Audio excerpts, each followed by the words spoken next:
আসসালামু আলাইকুম। প্রিয় দর্শক, অন্য মঞ্চ অনুষ্ঠানে আপনাদেরকে স্বাগত জানাচ্ছি।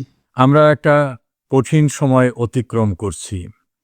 বিশেষ করে ২০২৪ সালে একটা ভয়াবহ রাজনৈতিক বিপর্যয় ঘটে যায়। সেই বিপর্যয়ে বাংলাদেশের গণতান্ত্রিক উপায়ে নির্বাচিত প্রধানমন্ত্রী বঙ্গবন্ধু কন্যা শেখ হাসিনাকে অনেকটা জীবনের নিরাপত্তার কথা বলে তার নিরাপত্তার দায়িত্বে নিয়োজিত যারা বিভিন্ন বাহিনীর সদস্য ছিল তারা পরিপূর্ণভাবে সরকারি মর্যাদায় তাকে অন্যত্র সরিয়ে নেন। বঙ্গবন্ধু কন্যা পরবর্তীতে বলেছেন যে তিনি জানতেন না যে তাকে দেশের বাইরে নিয়ে আসা হচ্ছে। তিনি জানতেন তাকে টুঙ্গিপাড়ায় নিয়ে যাওয়া হচ্ছে, কারণ ভয়াবহ সহিংসতা, জঙ্গি উত্থান সবকিছু মিলে তার জীবন এবং তার ছোট বোন বঙ্গবন্ধুর কনিষ্ঠ কন্যা শেখ রেহানার জীবন বিপন্ন হওয়ার মতো পরিস্থিতিতে তাদের জীবন রক্ষার্থে বাইরে নিয়ে যায়, এমনটাই জানানো হয়। তিনি কোনোভাবেই গণভবন ছাড়তে রাজি হচ্ছিলেন না। আপনারা তার বক্তব্যে শুনেছেন, তিনি বলেছিলেন যে প্রয়োজনে আমার মৃত্যু হবে, তবু আমি এখান থেকে অন্য কোথাও যাব না। যাই হোক, একটা কঠিন পরিস্থিতিতে বাংলাদেশে জঙ্গি উত্থান হয় এবং এটা ছিল সুপরিকল্পিত। বঙ্গবন্ধু কন্যা যে প্রায়ই বলতেন যে একটি দেশের অনেক চাহিদা আমি যদি মিটাই তাহলে আমি নির্বিঘ্নে ক্ষমতায় থাকতে পারবো। আর তিনি আরও বলতেন যে ওই দেশের এত ক্ষমতা, তারা চাইলে জাতীয় অনেক দেশের যারা ক্ষমতাবান সরকার, সে সরকারকে অনেক সময় উচ্ছেদ করে ফেলে। ফলে বঙ্গবন্ধু কন্যা দেশের স্বার্থ বিকিয়ে দিয়ে ক্ষমতায় থাকবেন না, এটা তিনি বারবার বলেছেন। তিনি পার্লামেন্টে বলেছেন, মন্ত্রিসভার বৈঠকে বলেছেন, একনেকের বৈঠকে বলেছেন, জনসভায় বলেছেন যে আমি জাতির জনকের কন্যা, আমি কোনোভাবেই দেশের স্বার্থ বিকিয়ে দিয়ে কোনোভাবেই আমি ক্ষমতায় থাকব না। তিনি চট্টগ্রামের এক অঞ্চল নিয়ে একটা নতুন রাষ্ট্র গঠনের একটা প্রচেষ্টা, একটি বড় রাষ্ট্র বাংলাদেশে তাদের বেস করার, অর্থাৎ সেনাবাহিনীর জন্য একটা ব্যবস্থা করার প্রস্তাব দিয়েছিল। কোনো কিছুতেই তিনি রাজি হননি। এর ফলে মেটিকুলাস ডিজাইন বলতে আপনারা অনেকেই বুঝবেন। মেটিকুলাস ডিজাইন হচ্ছে সুপরিকল্পিত ষড়যন্ত্রের মধ্য দিয়ে, যেটা সেই ডিজাইনার ডক্টর মোহাম্মদ ইউনূস, তিনি আমেরিকায় বিল ক্লিনটনের যে একটা ফাউন্ডেশন আছে, ক্লিনটন ফাউন্ডেশন, সেখানে বক্তব্য দিতে গিয়ে তিনি যেটা বলেছিলেন, তার ইংরেজিটা যে nothing was happened suddenly, it was in meticulous design. এর বাংলা দাঁড়ায় যে হঠাৎ করে বাংলাদেশে কিছু ঘটে নাই, আমরা এটাকে মেটিকুলাস ডিজাইন করে, অর্থাৎ পরিকল্পনা করে, দীর্ঘদিনের পরিকল্পনা করে আমরা শেখ হাসিনাকে উচ্ছেদ করেছি। আবার তার যারা সহযোদ্ধা ছিল, অর্থাৎ বৈষম্য বিরোধী আন্দোলনের নামে যারা কাজ করেছিল, তারা কিন্তু বিভিন্ন সময় টেলিভিশনে বিভিন্ন জায়গায় ইন্টারভিউ দিয়ে বলছেন যে আমরা দীর্ঘদিন যাবৎ পরিকল্পনা করে আসতেছিলাম শেখ হাসিনা সরকারকে উচ্ছেদ করব।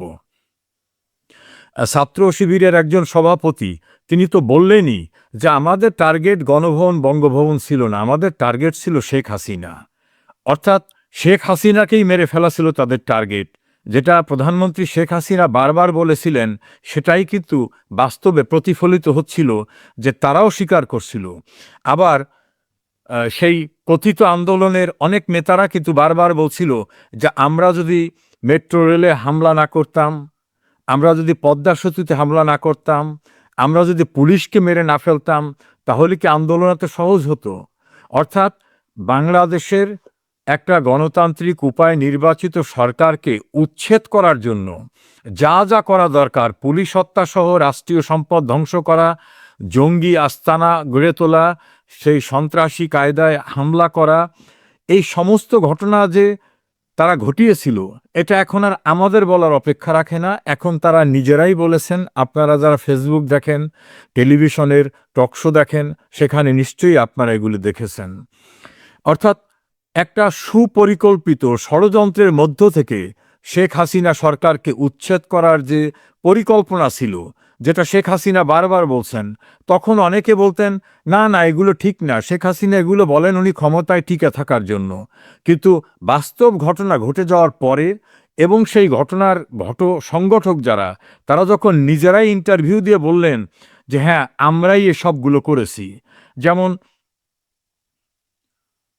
একটা সিরাজগঞ্জের একটি থানা আক্রমণ করা, একজন গর্ভবতী মহিলাকে তাদেরকে পুড়িয়ে মারা, পুলিশকে মেরে ফেলার পর তার পা উপরের দিকে দিয়ে টানিয়ে রাখা, উত্তরায় একজন যুবলীগ নেতা জুয়েলকে সেভাবে নির্মম হত্যাকাণ্ডের পরে তাকে ঝুলিয়ে রাখা, সরকারের যতগুলো বড় বড় প্রতিষ্ঠান, বাংলাদেশ টেলিভিশন, আমাদের তথ্য প্রযুক্তি ভবন, ত্রাণ ও পুনর্বাসন কর্তৃপক্ষের ভবন, মেট্রো রেল, পদ্মা সেতু, দেশের 400টি থানা হামলা করে নির্মমভাবে মানুষকে হত্যা করার যে ঘটনাটা ঘটানো হয়েছিল, এই সবটাই কিন্তু ছিল পরিকল্পিত ষড়যন্ত্র, এবং সেই পরিকল্পিত ষড়যন্ত্রের খেসারত দিতে হয়েছে বাংলাদেশকে। কেন খেসারত দিতে হয়েছে? এই দেশটা তো একটা বিপন্ন দেশ ছিল, অর্থনৈতিক উন্নয়ন ছিল না। এই দেশকে বাইরের লোকরা বলতো প্রাকৃতিক দুর্যোগে এবং ভিক্ষার ঝুলি হাতে নিয়ে আসা একটা দেশ। সেই ভিক্ষার ঝুলি হাতে নিয়ে আসা দেশটাকে শেখ হাসিনা কোথায় নিয়ে গেছিলেন? সেটাকে বলা হতো উন্নয়নের রোল মডেল, আর শেখ হাসিনাকে বলা হতো উন্নয়নের জাদুকর। তিনি কি করেননি? আজকে যারা আমার সঙ্গে সংযুক্ত হয়েছেন, আমি অনেককে দেখেছি, অনেককে দেখতেছি, আমি সবার নাম উল্লেখ করা সঙ্গত হবে না, আমি সবাইকে লক্ষ্য করছি। আমি কয়েকটা বিষয়, আমরা তো বাঙালিদের স্মৃতি অনেক সময় ভুলে যাই, সেই জন্য কিছু কিছু বিষয় আজকে একটু মনে করিয়ে দিতে চাই আপনাদেরকে। আমি জানি আপনারা ভালো নেই, আমার সঙ্গে যারা যুক্ত হয়েছেন, সরকারি চাকরি করেন, যারা যারা বিভিন্ন পেশায় আছেন, যারা রাজনীতি করেন, শিক্ষকতা করেন, অবসরপ্রাপ্ত মানুষ, দলের কর্মী, কেউই ভালো নাই। বাড়ির থেকে পালিয়ে থাকতে হচ্ছে, চাকরিতে থাকলে তাদের ডাম্পিং পোস্টিং হচ্ছে, কেউ কোনো দলের সমর্থক থাকলে তাদের উপর নানা রকম নিপীড়ন চলছে। হিন্দু সহ সংখ্যালঘু যারা আওয়ামী লীগ বা মুক্তিযুদ্ধের পক্ষের, তাদের চাঁদা দিয়ে টিকে থাকতে হচ্ছে, অসংখ্য মামলায় তাদের আসামি হতে হচ্ছে। এই আসামি হওয়া শুধু না, একবার জেলখানায় জামিন হওয়ার পরে জেলের গেট থেকে আবার গ্রেপ্তার করে নিয়ে যাওয়া হচ্ছে। কারো ব্যবসা প্রতিষ্ঠান থাকলে লক্ষ লক্ষ টাকা দিয়ে সেই ব্যবসা চালিয়ে রাখতে হচ্ছে। এমনকি মুক্তিযোদ্ধা তার ভাতা তুলতে গেলেও ভাতার এক অংশ সন্ত্রাসী, চাঁদাবাজ এবং জুলাই আন্দোলনের নামে যে ভয়ঙ্কর সন্ত্রাস হয়েছে, সেই মানুষদের যারা বেনিফিশিয়ারি, তারা সেই সুবিধাটা নিয়েছেন। আমার নির্বাচনী এলাকা পিরোজপুর সদর, ইন্দুরকানী, নাজিরপুরের অসংখ্য মানুষের সঙ্গে আমার টেলিফোনে যোগাযোগ হয়। তাদের কাছ থেকে শুনতেছি যে কিভাবে চাঁদাবাজি চলছে, কিভাবে তাদেরকে মব সংস্কৃতি অর্থাৎ মারধর করা হচ্ছে, কিভাবে নির্মম নির্যাতনের শিকার হচ্ছে। পুকুরে মাছ ধরে নিয়ে যাচ্ছে, গরু খুলে নিয়ে যাচ্ছে, জমির ফসল নিয়ে যাচ্ছে। হেন কোনো উপায় নাই যে উপায় তাদের প্রতি অত্যাচার করা হচ্ছে না।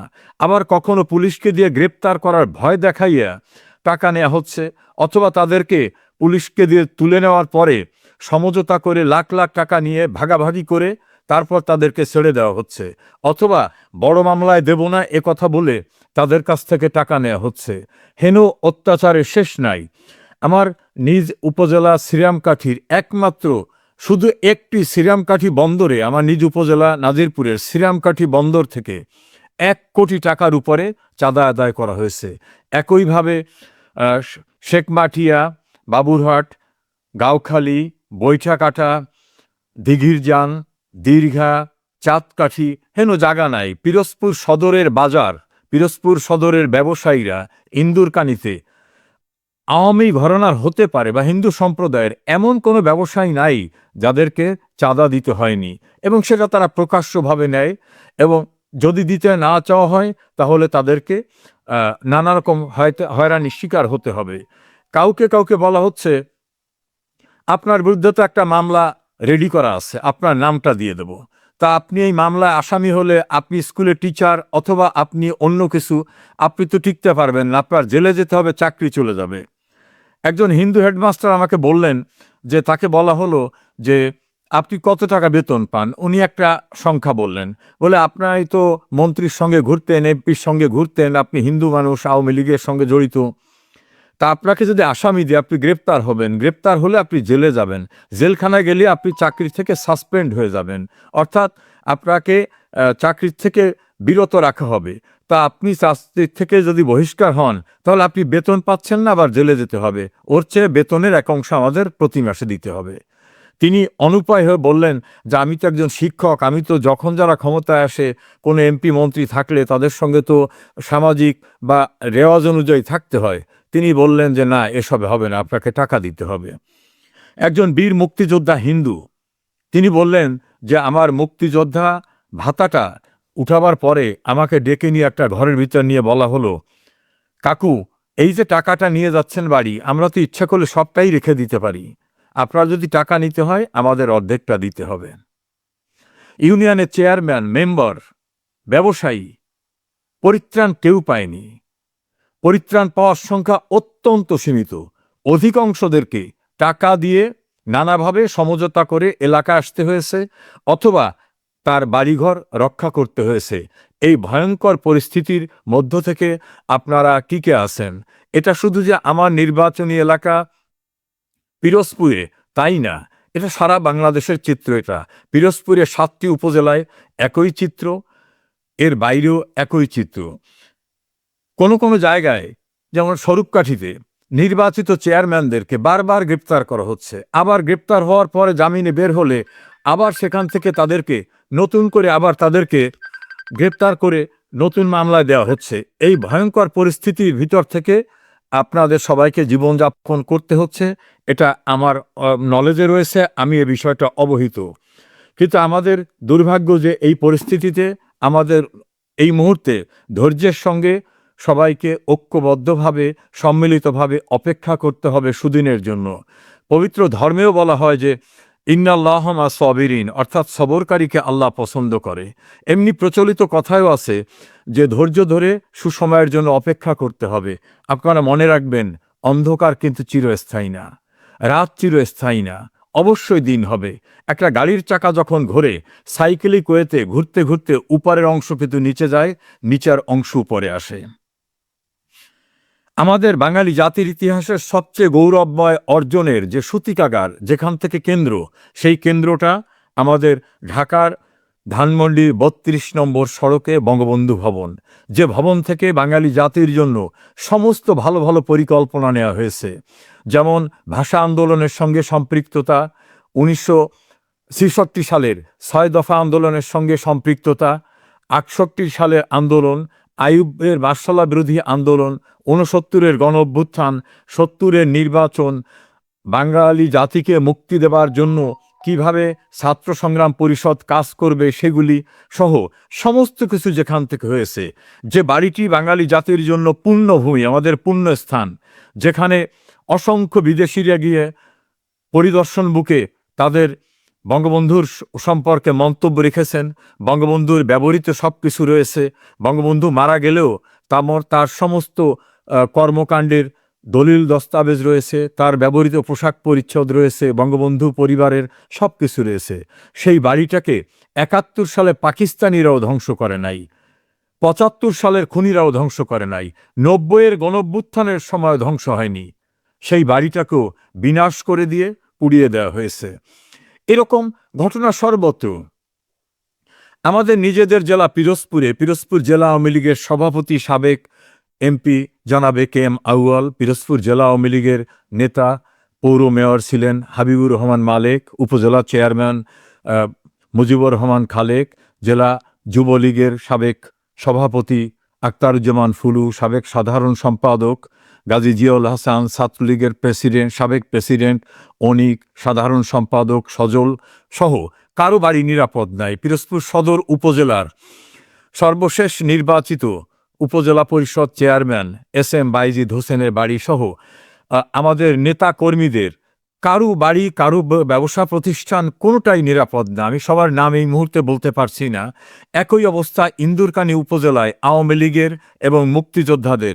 আমাদের উপজেলা আওয়ামী লীগের সাবেক সাধারণ সম্পাদক মনিরুজ্জামান মৃধা, আমাদের উপজেলা আওয়ামী লীগ নেতা এবং সাবেক মুক্তিযোদ্ধা কমান্ডার লতিফ ভাই সহ অনেকের বাড়িতে হামলা দেওয়া হয়েছে। উপজেলা ছাত্রলীগের সভাপতি, সাধারণ সম্পাদক, যুবলীগের সভাপতি, সাধারণ সম্পাদক, তাদের বাড়ি বিনাশ করে দেওয়া হয়েছে, পুড়িয়ে দেওয়া হয়েছে, লুটপাট করে নেওয়া হয়েছে।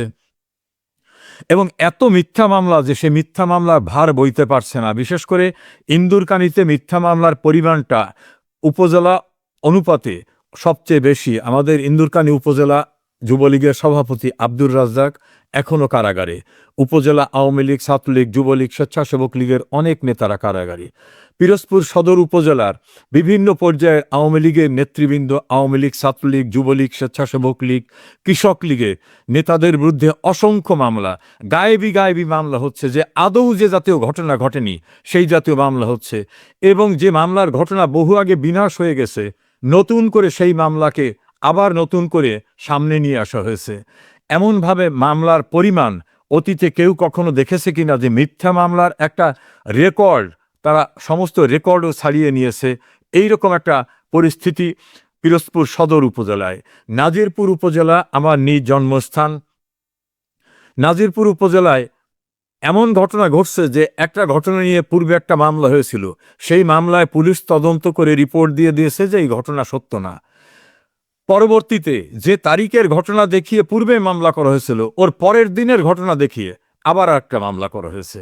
এবং হাস্যকর কাহিনী, আমি যখন ঢাকায় আমার সরকারি কর্মসম্পাদনে নিয়োজিত, সেই সময়ের তারিখ দেখিয়ে যে মামলা, সে মামলাতে আমিও আসামি। আমি সরকারি সচিবালয়ে দায়িত্বরত, সে সময় নাজিরপুরের মামলায় আমি আসামি, পিরোজপুরের একাধিক মামলায় আমি আসামি। আবার পিরোজপুর সদর উপজেলা, ইন্দুরকানী উপজেলা এবং নাজিরপুর উপজেলার নবনির্বাচিত উপজেলা পরিষদ চেয়ারম্যানদের প্রথম মিটিংয়ে আমি যখন উপস্থিত, সেই সময় ঢাকায় ঘটে যাওয়া বৈষম্যবিরোধী ছাত্র আন্দোলনকে কেন্দ্র করে যে সকল ঘটনা, সেই সকল ঘটনার অধিকাংশ মামলায়, হত্যা মামলায় আমি আসামি। এবং এমন হাস্যকর যে একটা মামলায় আমার নাম যেভাবে লেখা হয়েছে, কোথাও হয়তো ধরেন আমি ছিলাম মৎস্য প্রাণী সম্পদ মন্ত্রী, কিন্তু একটা থানার মামলায় দেখলাম আমাকে লেখা হয়েছে পানি সম্পদ মন্ত্রী, পানি মানে ওয়াটার। আবার ওই হুবহু অন্য সব মামলায় পানি সম্পদ মন্ত্রী। অর্থাৎ আমার নামটাকে যেভাবে স্লিপ আকারে বিভিন্ন থানায় দিয়ে দেওয়া হয়েছে, ওইভাবেই সবখানে নাম দেওয়া হয়েছে। আমি থাকলাম নাজিরপুর, ইন্দুরকানী, পিরোজপুরেতে সরকারি কাজে, সেই সময় ঢাকায় যে ঘটনা, সে ঘটনায় আমি সর্বত্র আসামি। এটা নিয়ে আমার ক্ষোভ নাই, কারণ আমার দলের অনেক নেতা কর্মীরা, পিরোজপুরের নেতৃবৃন্দরা সহ বাংলাদেশের সর্বত্র জাতীয় মিথ্যা মামলা হচ্ছে।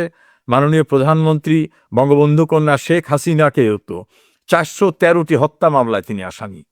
413টি হত্যা মামলায় শেখ হাসিনা আসামি।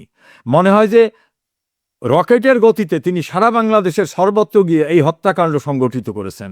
কাজে এই মামলা নিয়ে আমাদের কোনো অ্যাংজাইটি নাই। এটা যা হবার হবে। মিথ্যা কখনো টিকে থাকে না, মিথ্যার পরাজয় অবশ্যই হবে।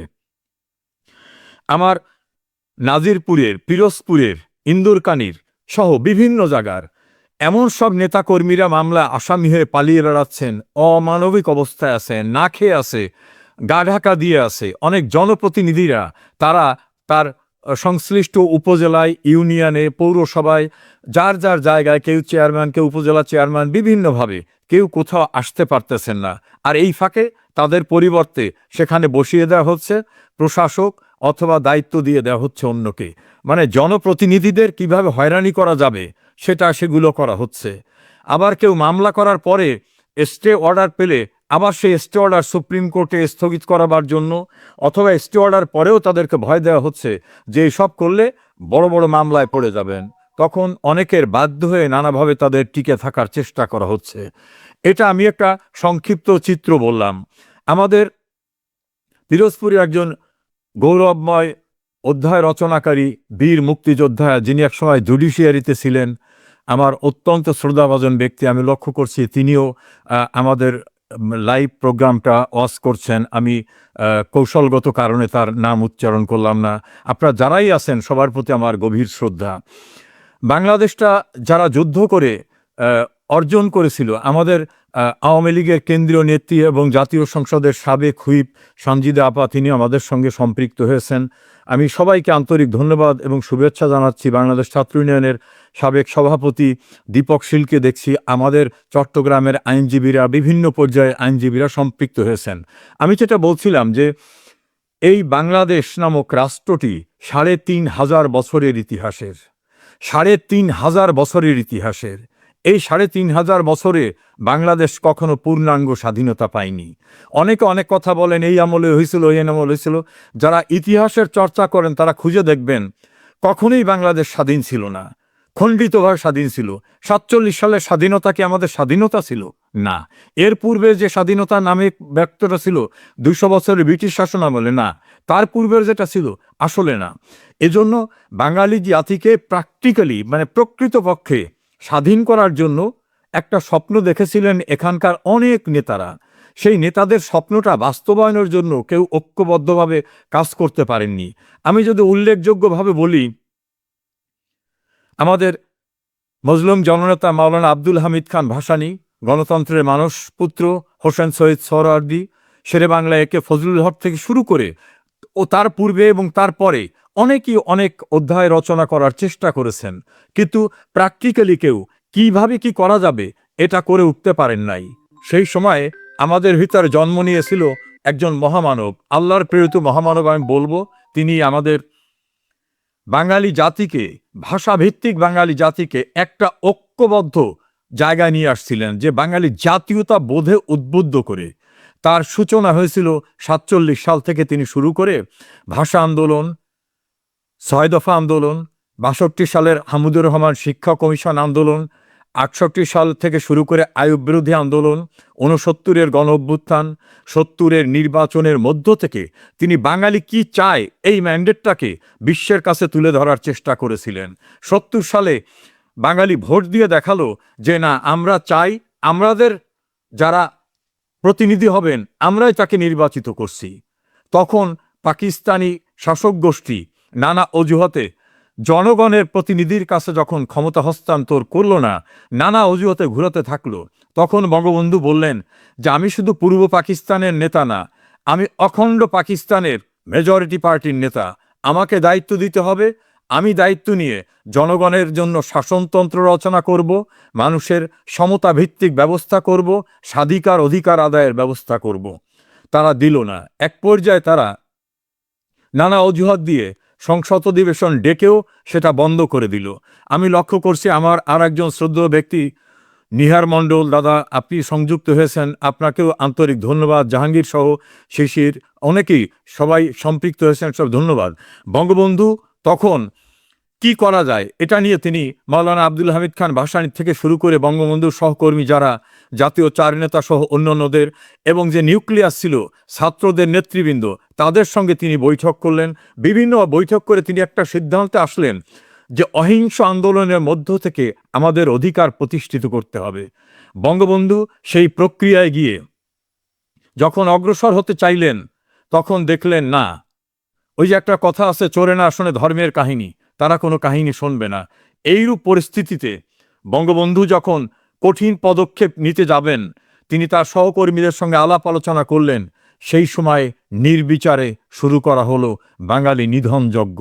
সেই নিধন যজ্ঞের অবস্থায় বঙ্গবন্ধু তার ঐতিহাসিক ৭ মার্চের ভাষণ দিয়ে বাঙালি জাতিকে বললেন প্রস্তুত থাকতে। কি কি করতে হবে, তিনি যদি হুকুম দেবার নাও পারেন তখন কি করতে হবে তাও তিনি ব্যাখ্যা করলেন। এমনভাবে বললেন যে আত্মকলহ সৃষ্টি করা যাবে না, বাঙালি অবাঙালি, হিন্দু মুসলিম বৌদ্ধ সবাইকে ঐক্যবদ্ধ থাকতে হবে। আর বললেন গ্রামে গ্রামে আওয়ামী লীগের নেতৃত্বে সংগ্রাম পরিষদ গড়ে তুলতে হবে। তিনি তার অঙ্গুলি হেলন দিয়ে বললেন, রেডিও টেলিভিশন যদি আমাদের কথা না শোনে, অর্থাৎ বাঙালি নেতাদের কথা না শোনে, কেউ রেডিও টেলিভিশনে যাবেন না।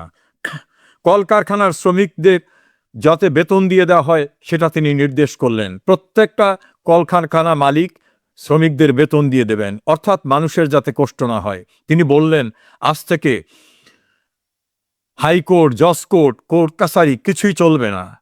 এই বঙ্গবন্ধু তখন কিন্তু সরকারি দায়িত্ব পাননি, কিন্তু জনগণের প্রধানমন্ত্রী তিনি।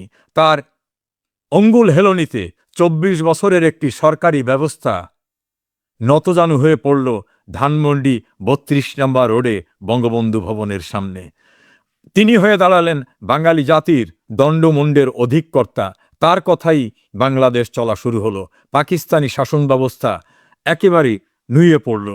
এইরূপ পরিস্থিতিতে ২৬শে মার্চ বঙ্গবন্ধু আনুষ্ঠানিকভাবে স্বাধীনতার ঘোষণা দিলেন। সেই স্বাধীনতার ঘোষণায় উদ্বুদ্ধ হয়ে এই যে কিছুক্ষণ আগে আমি বললাম যে আমাদের পিরোজপুরের একজন অবসরপ্রাপ্ত জুডিশিয়াল অফিসার, বীর মুক্তিযোদ্ধা সহ অন্যান্য সকল মুক্তিযোদ্ধারা মহান মুক্তিযুদ্ধে জীবনকে বাজি রেখে ঝাঁপিয়ে পড়লেন। তারা ৩০ লক্ষ বীর শহীদের রক্ত, ২ লক্ষ মা-বোনের সম্ভ্রমের বিনিময়ে বিশ্বের মানচিত্রে উদিত হল স্বাধীন সার্বভৌম বাংলাদেশ। পরাধীনতার শৃঙ্খল মুক্ত হয়ে লাল সবুজের পতাকা পথ করে উঠল বিশ্বের সর্বত্র। এভাবেই তো আমরা স্বাধীনতাটা পেয়েছিলাম। এই প্রেক্ষাপটটা এই কারণে বললাম, সেই ৭১ সালে যারা এই দেশ স্বাধীন হোক চায়নি, যারা পাকিস্তানি হানাদার বাহিনীকে আমাদের বাড়িঘর দেখিয়ে দিয়েছে, আমাদের মা বোনকে ধরিয়ে দিয়েছে, আমাদের মা বোনকে ধর্ষণের শিকারে পরিণত করেছে, যারা ভাগীরথীর মতো অসংখ্য নারীকে নির্মম হত্যা করে শহরে ঘুরিয়েছে, যারা আমাদের বোনদের মায়েদের তাদের ব্যাংকারে নিয়ে যাওয়ার পরে পরনের কাপড় পর্যন্ত পরতে দেয়নি, তাদের বক্তব্য ছিল কাপড় থাকলে এর আত্মহত্যা করতে পারে গলায় রশি দিয়ে, উলঙ্গ করে রেখে দিনের পর দিন ধর্ষণ করছে। এই নির্মমতাই বর্বরতা, হিন্দু, বৌদ্ধ, খ্রিস্টানদের জোর করে ধর্মান্তরিত করা, দেশ থেকে প্রায় ১ কোটি মানুষকে বাইরে জোর করে